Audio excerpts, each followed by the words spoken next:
y'all, my name is Danniella Arishaba, and this is Shifting Perspective, a space where we dive into what's real, what's deep, and what's sometimes left unspoken.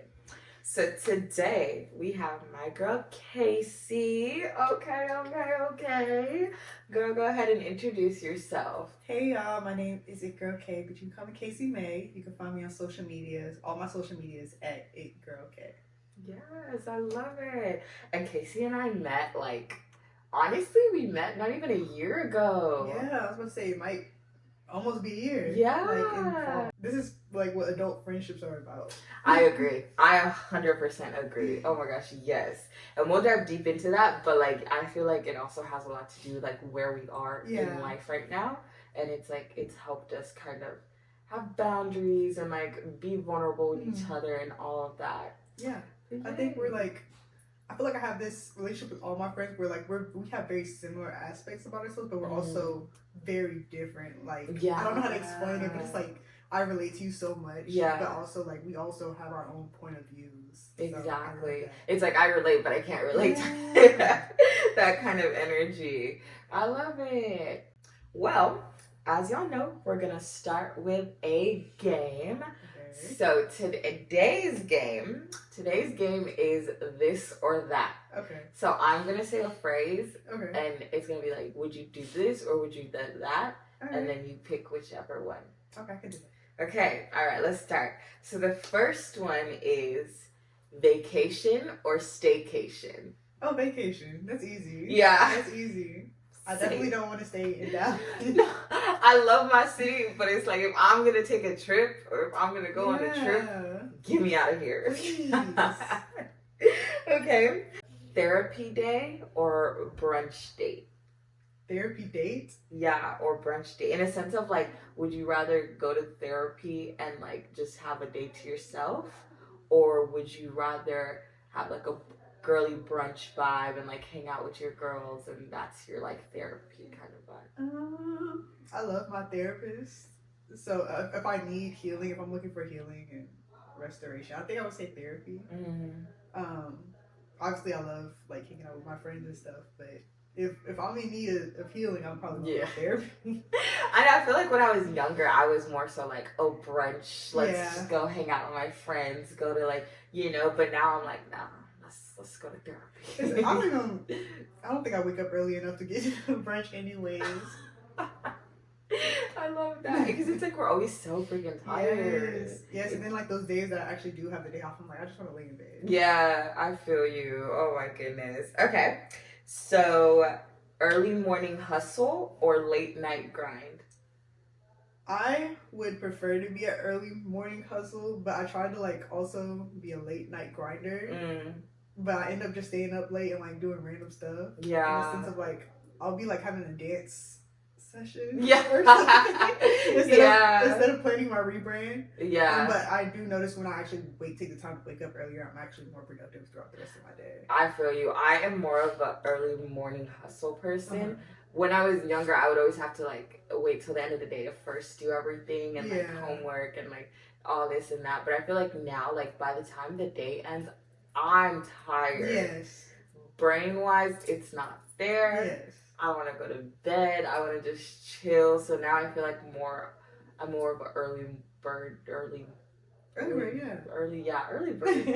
Yeah, which is weird because I hate waking up early. Yes. But now I feel productivity. Yeah, exactly. Now I feel if I wake up past 9 a.m., it's your day's gone. Over with. The day's gone. What morning? I get you. Okay. Soft launch or hard launch?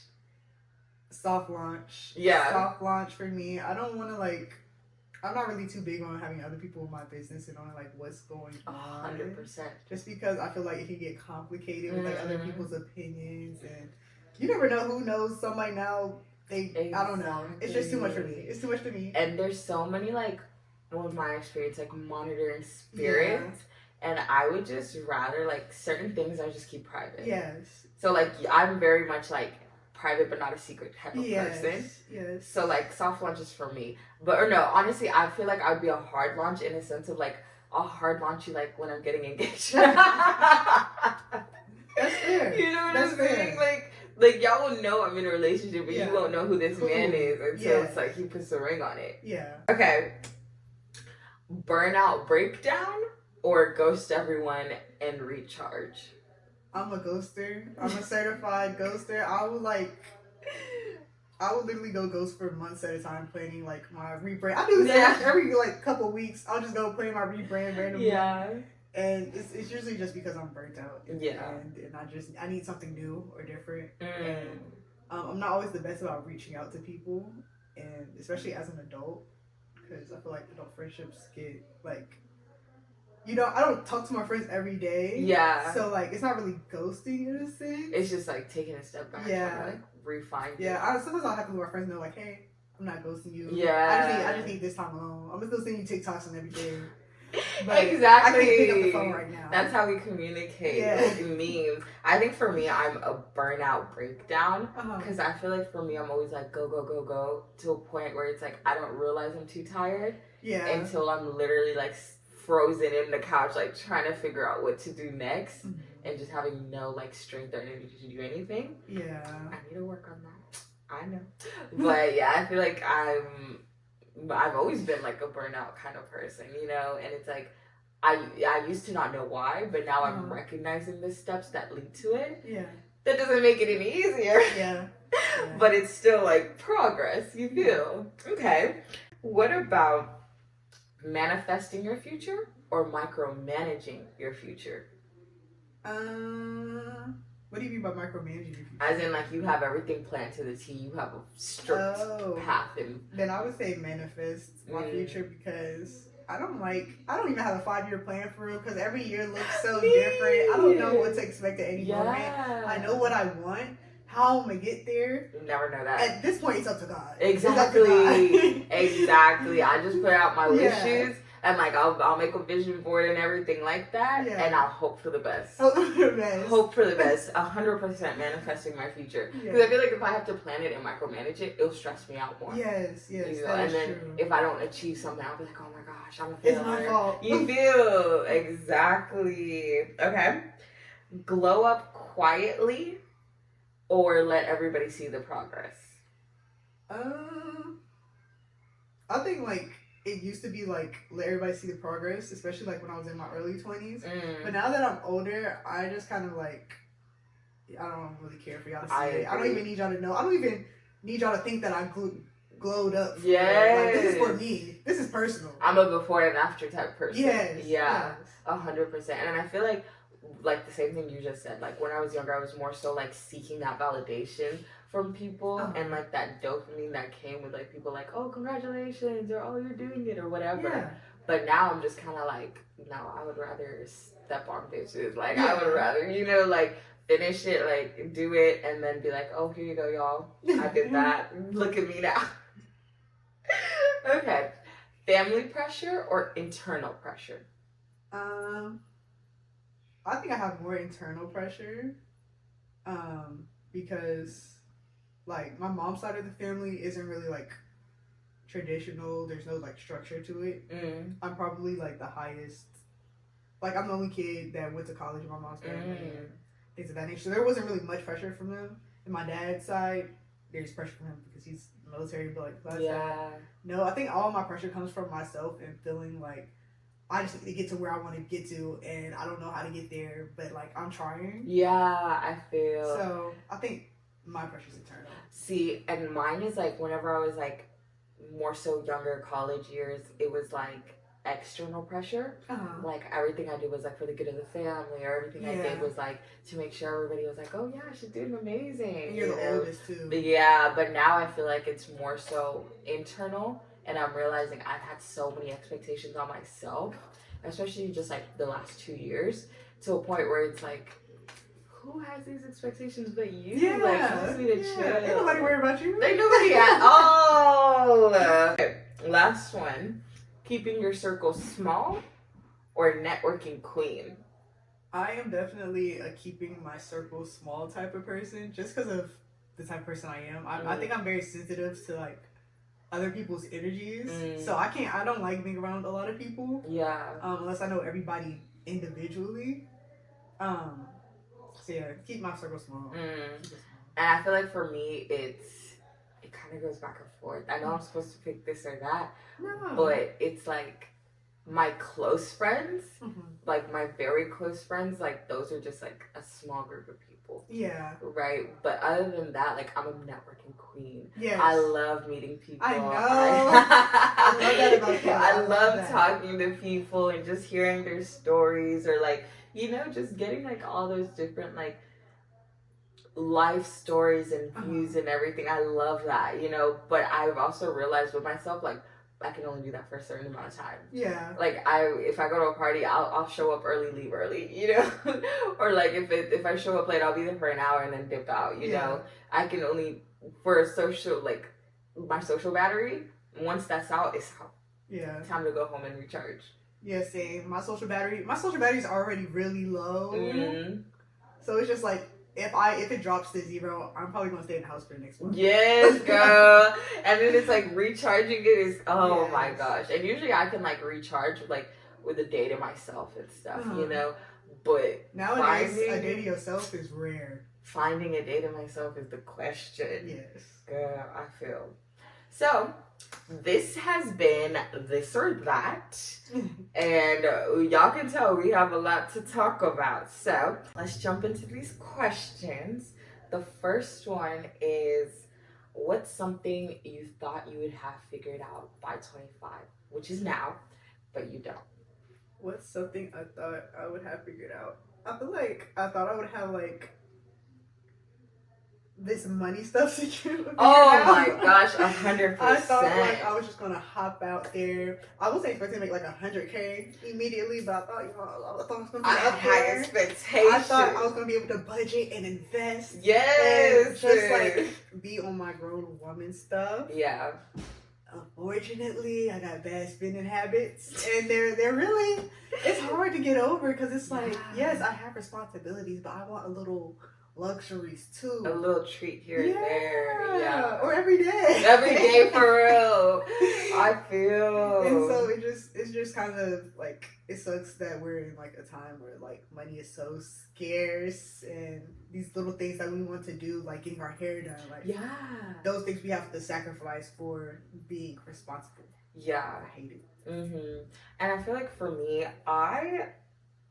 honestly, I thought I would have, like, my relationships and, like, family figured out by now. What do you mean by family? Like, in a sense of, like, when I was younger, I was like, yeah, I'm going to be married by 25. I'm going to have kids. Well, I was saying married by 24, if we're going to be for real. I feel like that sounded so realistic. It sounded so realistic. So you never realize how young you are until you actually get to that age. Because to think of me being married at 24, I'm like, oh my gosh, I'm a baby. Yes. Let's calm down. Y'all still having kids? Like, what? And then it's like, I always thought, like, married by 24, first kid by 26, like, I wanted to be done having kids by like 35, and like, you know, all this stuff. And it's like, that's not realistic for my life right now. Yeah. You know, like, oh my gosh, I can't have a kid right now. Let's be for real. Yes. You know? I can't. Like, applaud everybody who's doing it, but me. I barely feed myself a day. I barely remember to feed myself. Yes.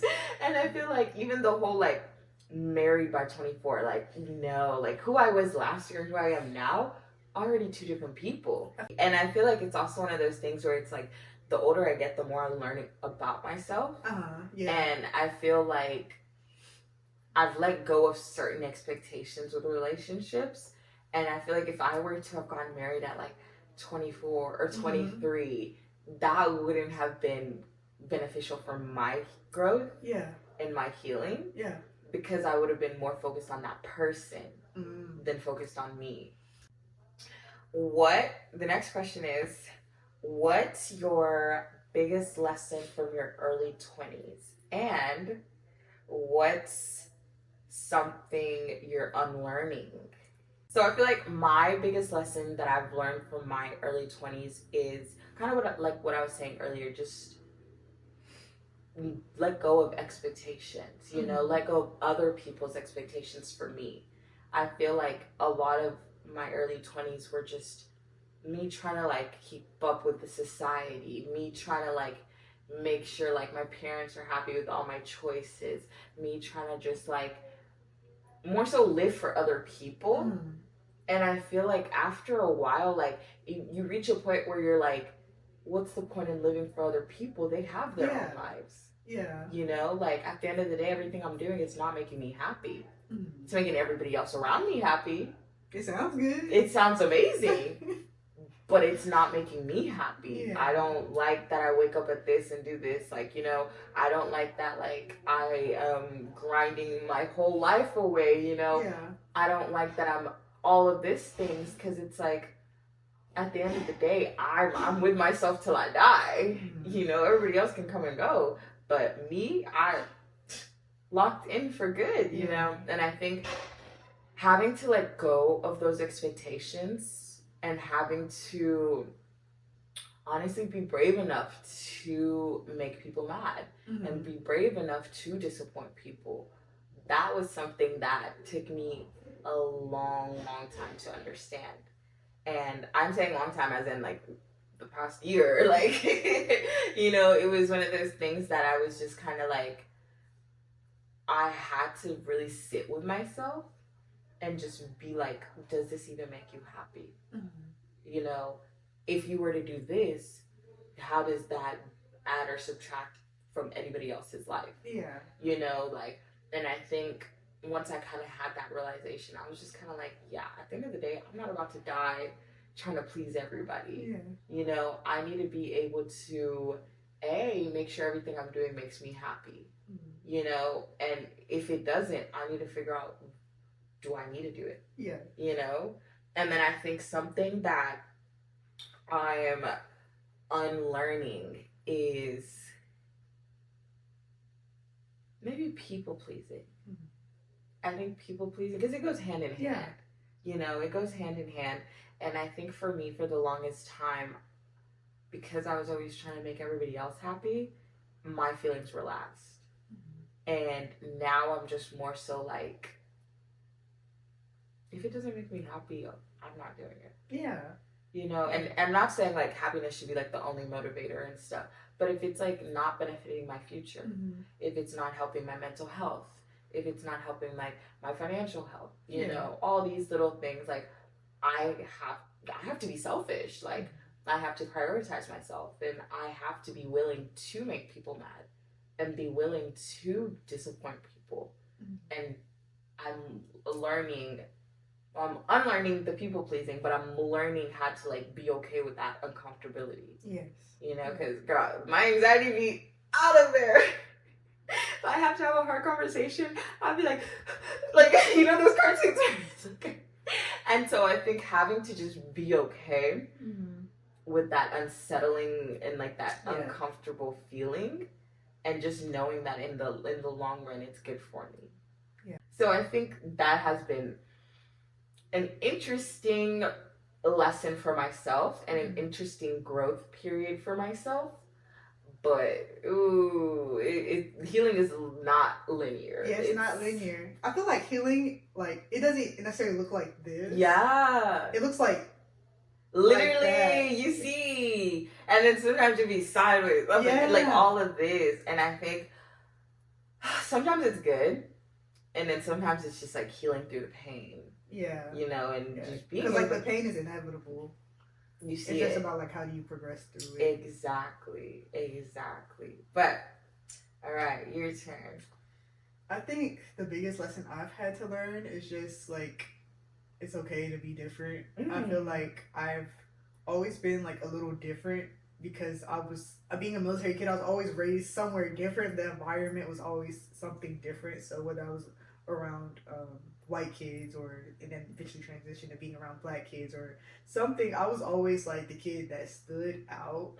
And I had to realize that like nobody else sets the standard for who I'm supposed to be. Like I am my own standard of being, and that's been something that really like bothers me. Like I've literally like had panic attacks because I felt like I don't fit in with people. I don't blend well with people. But it's also just like I'm trying to fit myself into people who aren't made for me, like who I don't even like. I don't even like these people. Yes. I'm worried about, do you like me? I don't even like you. I don't even like you. I want you to like me so bad. But, yeah.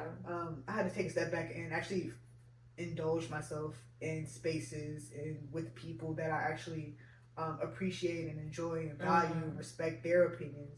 And it's completely like it's helped my mental health for the better, because it's like if I'm surrounded by like people who I don't even aspire to be similar to or anything, I'm letting you tell me how my life is supposed to be. Those are I don't want to live the life that you're currently living. Clock it. So I that's the big lesson I've had to learn in my early 20s. It's even something I'm still working on to this day. And I think, what's the second part of the question? Like, what's something you're unlearning? Yeah, now that you're 25, you're in your mid-20s. One thing I'm unlearning is, again, like, letting other people set that standard for me. Especially, like, on social media, I feel like I see, like, where I'm supposed to be at and what I'm supposed to look like and how I'm supposed to act. And I just need to learn to stay on social media and understand that social media isn't real life, because like everybody shows their highlights, even like we do it. Yeah, you like, know, I'm not gonna post when I'm crashing out. Exactly, we only show positivity. Yeah, so just kind of unlearning this, like, stop focusing so much on social media and giving it that power, because it doesn't deserve that. I don't deserve to feel like that. Yeah. What's one dream you're quietly still holding on to? Quietly still holding on to.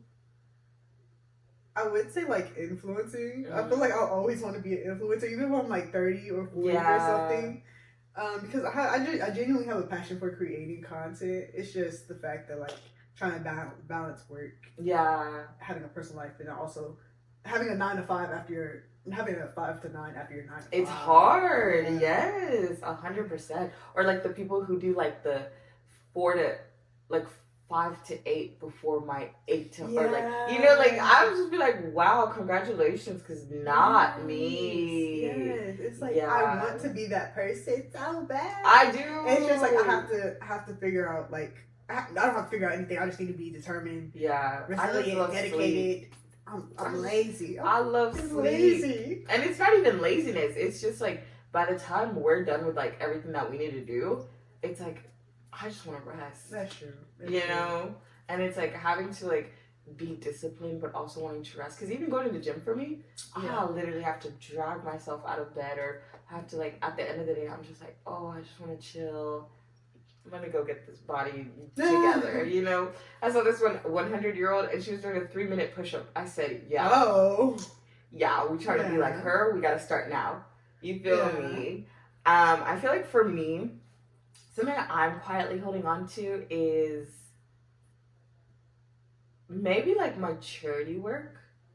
And like in a sense, I'm not like quietly about it, but it's more so like, I mean, I didn't know like you had one for real until like, I think you told me like a couple weeks ago. Yeah, it's not something like I broadcast just because it's like one of those things where I feel like it's not like a secret. It's just like more so like I want to do this to help people, not to get like recognition from it. I don't need you guys to validate what I'm doing. Exactly, but I'm also realizing with myself that in order for me to expand it, I need to talk about it. Because like even for my school, like I would love to do more scholarships, you know? Like right now I have 4, but they get expensive after a while. Like I can't always do that by myself. Yeah, but if you have investors and stuff, you see it. Awesome. And I think now I'm in a mindset of like being more vocal about it. Because it's not like it's a bad thing, you know? I think I'm just very like that imposter syndrome where I don't want people thinking like, oh, she's a poser, or oh, she thinks she's better than us, or, you know? And I'm just having to realize that like, oh, well, if they think that. Yeah, oh, well. At the end of the day, I'm helping some kids. Yeah. You know, at the end of the day, somebody's getting an education because of what I'm doing. Yeah. You know, and so it's not like a quiet one, it's just something that I find really hard to like talk about and open up about. Because I don't want people to ever think that, like, I'm trying to be better than them, or I'm trying to, like... If they think... My dad always says, if somebody thinks that you're better than them, it's because you are. Oh! Like, my dad literally... My dad grew up in Mississippi. Yeah. So, like, he came up from the bottom, like, dirt. Like, his parents are farmers. So, when he goes back home, a lot of people are like, oh, you bougie now? You think you're better than us? He's like, I am. If you're saying that, I must be. I love that. You know, don't play. Yeah, because sometimes I used to be like, do you think I'm better than you? Or do I think I'm better than you, or do you think I'm better than you? They think. You see? Yeah. And so sometimes, but it's like other things I just don't ever want, like, negativity to touch something that's so good. But you know what? Like, if at that point, like, if that drama comes to it, yeah, that's not your fault. That's true. That's not your fault. Yeah. Like, there's nothing you could have done to prevent that at that point because their actions are a result of their own feelings, not you. Yeah, that's true. That's true. And I know this year I want to be able to, like, do more scholarships or even just, like, help out the music program and whatnot, just because I'm a strong believer in, like, yes, academics, but you need, like, some sort of creative outlet. Yeah. You know, or some sort of, like, athletic outlet, you know? So if it's not, because some people are more, like, academic and creativity are going to get them further in life than academics, you know? So, like, if you're a soccer player or if you're a tennis player or whatever, and that's how you're going to get your scholarship to college, I want to be able to help from the start, you know? Or if you're more artistic, whether that's, like, music or whether that's art or whether, you know, like, whatever, even creative writing, you know, but you're not as academic, you know, I still want you to be able to use your talents to propel you in life. Yeah. You know, and right now the scholarship is, like, for academics, but I think moving forward I want to also, like, push for, like, athletics and for, like, creativity and art.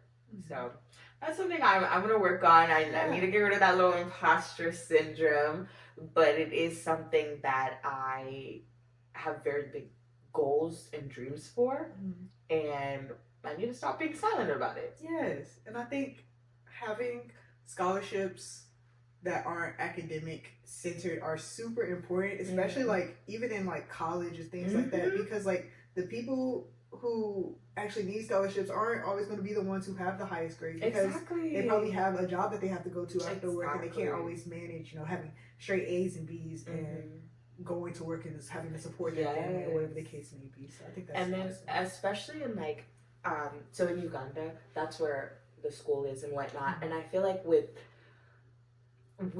society over there, it's very much like women are not really expected to have education. They're more so expected to like get married, like take care of the farm and like the plantation and all this stuff, right?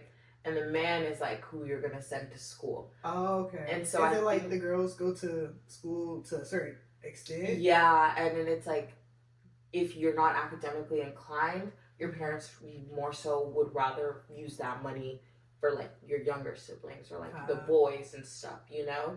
And so it's like then they'll pull them out of the school and they'll be like, hey, you're just gonna work here or find a job like at the market or something, you know? And my big thing is I want women to have that choice. I want girls to have that choice. If you want to be a stay-at-home mom and wife and all this and that, do you. You see me? Do you. But I also want that to be a choice, not something that's forced on you.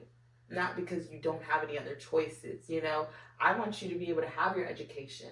You know, if you want to work, start a business or, you know, like go into film or whatever, I want that option for you. And I think moving forward and in the future, I'm hoping to create more scholarships and more opportunities just because I hate the fact that even some of my cousins, like distant cousins and whatnot, like they didn't have that option. You know, it was like they're 19, they already have like 3 kids. You see, because that's the only option. Like if you're so poor, like you need a man to provide for you, or you need a man to be able to like take you away from your family home, and you even if you started your own home, you still like, you know. And I want everyone to not everyone, like everyone, but I want the women to have that option and the girls to have the option. I don't want them to be like, oh, I'm literally here just to graduate. I'm not coming back next year because I'm gonna have to end up getting married. You know. What if they don't want to get married? What if they want to do something with their lives? So I think like you also taking that initiative to like bring attention to that issue is also going to bring more resources to them as well. God willing. What's a dating red flag and a dating green flag for you now? A red flag? I'd say anything that, like, if he brings up, like, he needs a feminine woman, or like little code words that like hint to like, oh, he be watching red pill content. Oh, can't do it. If he's like, oh yeah, I'm a masculine man, I just need a feminine woman. Yeah. Nah, you good. I'm scared of red pill men. I am terrified. I don't think I've seen any of those episodes. I haven't watched like the episodes of this series, but I know men who like that's like their Bible. Yeah, that's their Bible, and it's like, no, like these women obviously get no bitches. Why are you listening to them? Why are you listening to them? Yeah. So I would say like little keywords that they use like that make me really uncomfortable, because I also feel very unsafe around those men, because those men have no respect for women. Exactly. So it's like if I do something to upset you, they want a wife. They're not ready to be a husband type stuff. Yeah. So what's a green flag for you?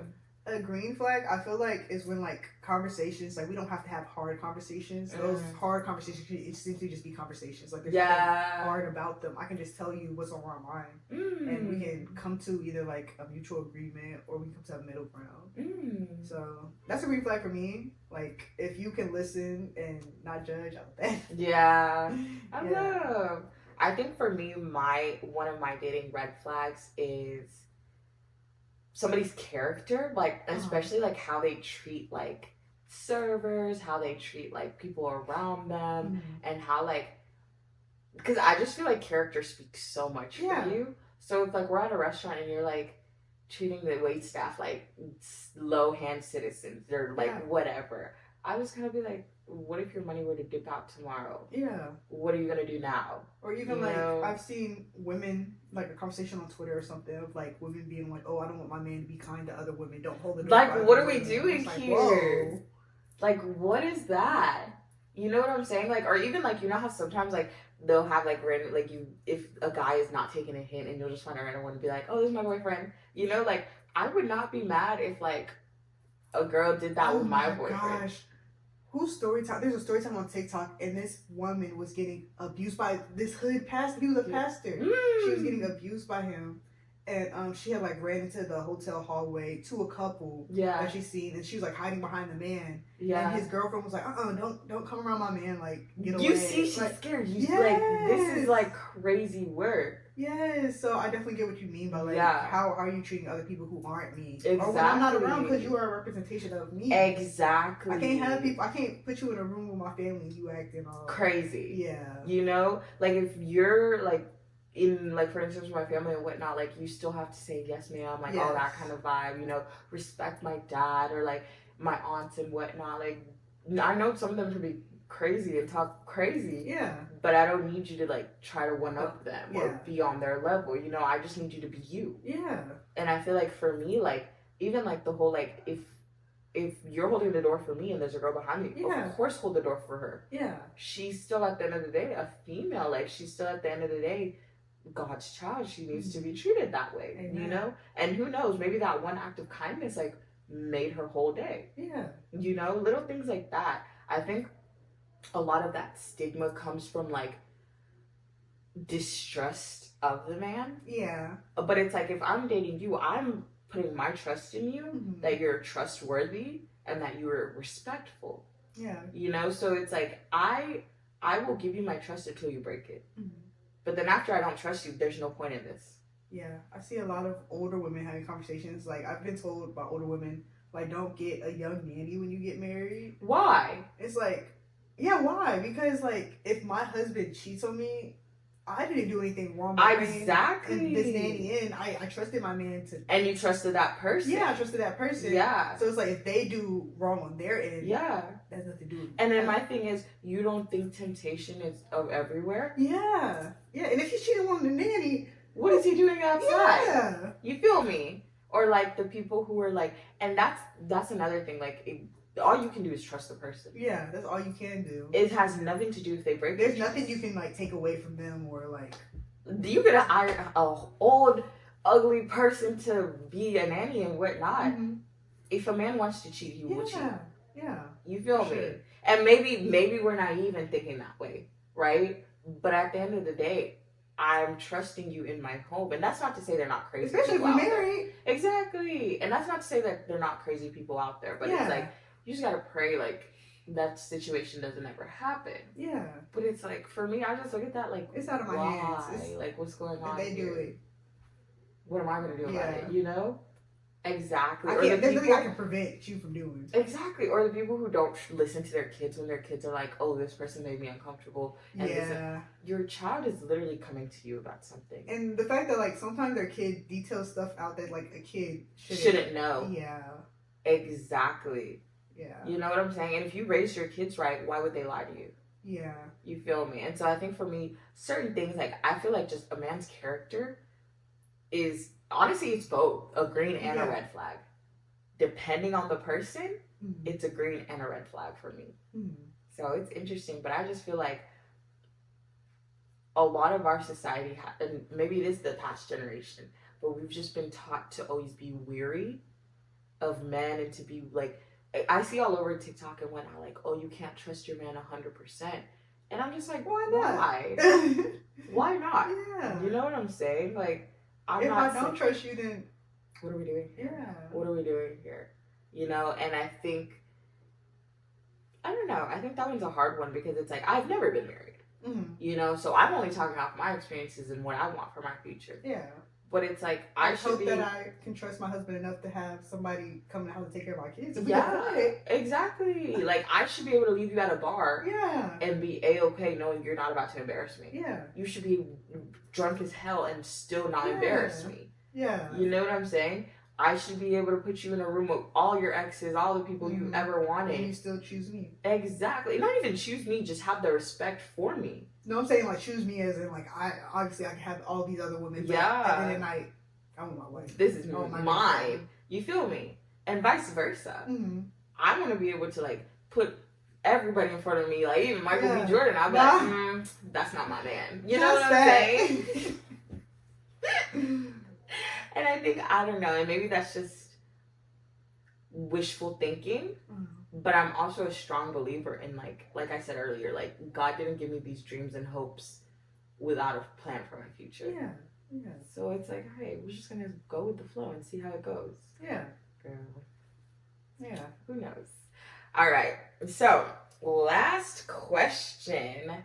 What is some advice you would give somebody in their early 20s? Somebody who hasn't hit 25 yet? Some advice I would give them, probably just in general, whether it's life, relationship, maybe like just fail fast. Like, don't be afraid of failing. Like, you're going to fail whether you try to or you don't. So there's nothing you can do to, like, stop yourself from failing. But if you do fail, don't hesitate to get back up. Don't let that failure be the reason why you don't pursue your dreams or why you just give up completely. Pivot. Move on. Pivot and move on. Learn from it and keep on going. Yeah. I think for me, I would say you're going to have to disappoint people. You're going to have to disappoint people in order to get the life you want. You know, because if you go about life with expectations or with trying to fulfill everybody's dreams, trying to make sure everybody's happy, you're going to kill your dreams.